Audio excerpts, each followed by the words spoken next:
आज हम आपको एक ऐसे मंदिर के बारे में बताने जा रहे हैं जहां 5000 वर्ष से भी अधिक प्राचीन पांडवकालीन स्वयंभू शिवलिंग के रूप में मानो साक्षात महादेव ही विराजते हों।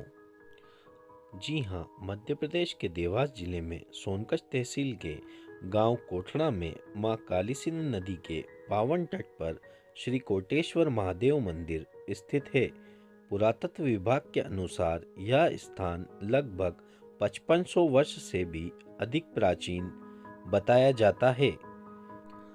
जहां एक ओर श्री कोटेश्वर महादेव मंदिर में पांडवकालीन प्राचीन स्वयंभू शिवलिंग विराजित हैं, वहीं श्री कोटेश्वर महादेव मंदिर पर 26 मई 2014 को विश्व के चौथे व भारत के तीसरे श्री मां धूमावती शक्तिपीठ की स्थापना हो चुकी है।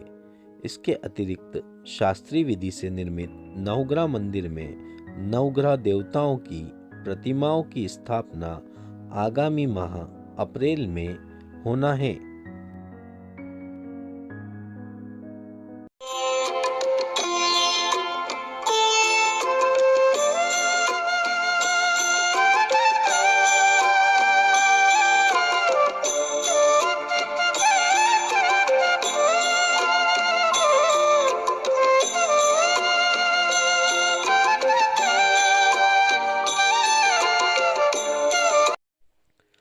आपको बता दें कि इस कोटेश्वर महादेव मंदिर पर सन 1997 अप्रैल माह में श्री विद्या से पूर्णाभिषिक्त दंडी स्वामी श्री नित्य मुक्तानंद तीर्थ जी महाराज पधारे थे।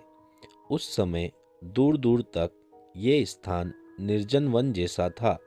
स्वामी जी ने अपनी आगे की साधना के लिए इस स्थान का चुनाव किया था। देखते ही देखते स्वामी जी के आने के बाद इन 24 वर्षों में निर्जन वन के भांति दिखने वाले इस स्थान पर आज चारों ओर प्राकृतिक सौंदर्य बिखरा पड़ा है।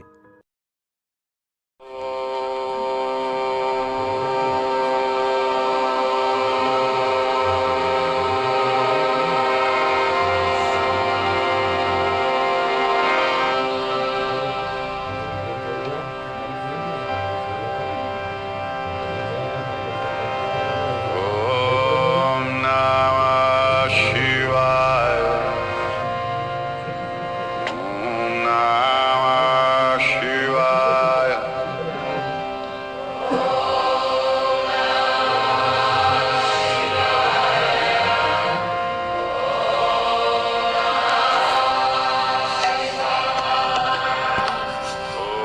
Om Namah Shivaya. Om Namah.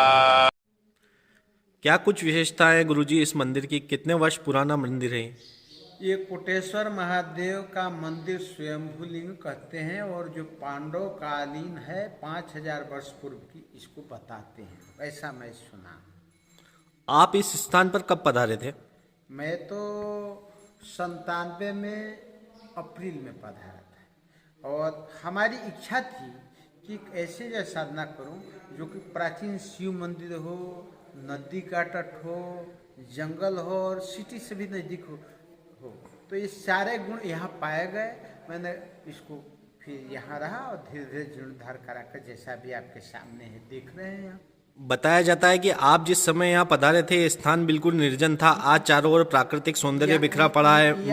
शक्तिपीठ की यहाँ स्थापना हो चुकी है। यहाँ तो जंगल था, दिन में भी लोग नहीं आते थे, दिन में भी आने से डरते थे।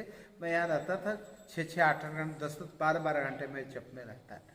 कोई एक आध आ गए बाबू के पूछ तो हमारे खाने के लिए चाय कॉफ़ी जो कुछ दे देते थे। दिन भर में साधना जब करता था तो मैं निकाल खा लेता था बना करके।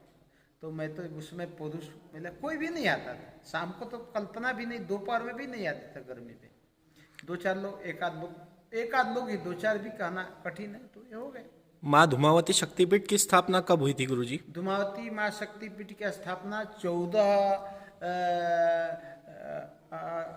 2014 में 26 मई को श्री धूमावती समायुक्त सहज चंडी यज्ञ करा करके हुई थी।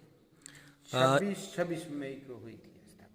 कहा जाता है कि यहाँ विश्व का चौथा माँ धूमावती शक्तिपीठ है। इसी तरह का शक्तिपीठ दतिया में भी है, जहाँ माँ के दर्शन करने के लिए तरह तरह के कई प्रकार के प्रतिबंध है। यहाँ भी इस तरह का कुछ है। देखिए, वास्तविकता को लोग नहीं जानते हैं। वास्तव में सबसे प्राचीन मंदिर है नेपाल में। दूसरी बात, बनारस में भी शक्तिपीठ है। इसका दुर्गा मंदिर के थोड़ा आगे है धूमावती मंदिर। तीसरा एक द्वितीय में चौथा है, लेकिन ये कहीं भी ऐसा नहीं है। लोग कहते हैं कि विधवा है, शिव को निगल गई, तो शिव जी को निगल गई, इसलिए जो सौभाग्यवती महिलाएं होगी तो उसका सिंदूर दिखेगा तो मां नाराज होगी। लेकिन घर घर में आप जानते हैं अच्छी तरीके से महिलाएं विधवाएं हैं, हमारी माताएं बहनें, तो क्या आप पत्नी के साथ जाएंगे तो आपको खाने की माँ इच्छा करेगी? जगत की माँ नहीं ऐसी करती, तो जगदम्बा परम्बा कैसे ऐसा कर सकते? हाँ, शिव पार्वती का अपने माँ बाप का कलह था विषय के लिए, जिसके चलते माँ ने भूख लगी थी, बार बार उनसे अपनी क्षुधा शांति के लिए याचना की। भगवान शंकर ध्यानी योगी ध्यान करते कि उन्होंने कहा कि मैं इसकी व्यवस्था करूँगा, लेकिन नहीं कर पाए, वो भागे, तो माँ ने पकड़ कर भूखे मार निकल गई। वही धुआं बंद करके निकले उनके शरीर से और कहे कि माँ, हमें आप तो देवी तुम निकल ही गई, इसलिए अब तुम्हारी पत्नी नहीं रही, अब हमारा माँ हो, इसलिए मैं प्रथम पूजा करता हूँ और आपकी जो पूजा करेगा उसके सारे कष्टों को दूर करना। महाकालोद्भवम दुखम काल रात्रि व्योपोहति। जो व्यक्ति कष्ट में है, ईश्वर भी जिसको कष्ट देना चाहे, परंतु यदि माँ क्षमा याचना कर देती है तो उसके पाप ताप संताप कष्ट रोग शत्रु सब शांत हो जाते हैं, सब दूर हो जाते हैं, दरिद्रता दूर हो जाती है। इस प्रकार से त्वरिता भी जल्दी सब देवताओं से जल्द खुश होने के चलते इनका है ऐसा।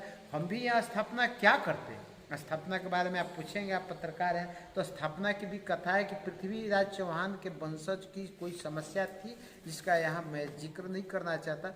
उन्होंने हमसे याचना की, तो उनके याचना पर यहाँ भी अनुष्ठान के लिए दतिया में लोग गए। दतिया वाले ने नकारा कर दिया, हमसे कहे कि हम इसका अनुष्ठान चाहते हैं गुरुजी। हमने यहाँ कहा, तीसरे दिन में उनके कार्य हो गए। हम भी मर रहे थे, हमें भी जो बीमारी हो गई थी, ये ज़मीन नहीं आया था, मुसलमान के अंतर्गत था, वो नहीं दे रहा था करोड़ रुपया पर, और रोड नहीं था, कीचड़ था, ऐसे ही था, जंगल वीरान था, हम मर जाते। हम भगवती से प्रार्थना के अनुष्ठान किए, भगवती ने सुन लिया, जिसके चलते जो कुछ आपके सामने है। फिर भगवती ने कहा कि बेटा तुम अब हमारा तो मंदिर बना दो। और मैंने कहा कि माता जी मैं आपका मंदिर बनाऊंगा, लेकिन भीख मांगने नहीं जाएगा, आप समर्थ है। तो हमने 70 लाख रुपए करीब इस मंदिर को बनाने में लगा। लेकिन अभी आप कह रहे थे इसमें क्या पृथ्वीराज चौहान के वंशज की कोई मान मन्नत की भी भूमिका रही है मंदिर निर्माण में? मान मन्नत नहीं, उनके लिए अनुष्ठान था, उनके वंशज की कठिनाई थी जी, जिसकी क्या कि इनका है कि विपत्ति को दूर करती है। जैसा कि गुरुजी अब यहाँ इस मंदिर में स्वयंभू शिवलिंग साक्षात महादेव विराजमान है, माँ धूमावती शक्तिपीठ है, 9 ग्रह की स्थापना है, आगे और मंदिर में क्या कुछ आपका करने का विचार है? हमारा विचार है, हमारे सनातन धर्म के 4 अंग हैं, मंदिर, महात्मा, गौशाला और गुरुकुल। तो गौशाला भी हो ही गया है, मंदिर बन ही चुका है। अब हमारी तो इच्छा है कि गुरुकुल हो जाए, हमारी संस्कृति की रक्षा हो और यहाँ बटुक पढ़े, वेद मंत्र का उच्चारण हो, उनको शिक्षा दीक्षा उनकी दी जाए। और इसके लोग लगे हैं, इसके लिए प्रयासरत हूँ मैं।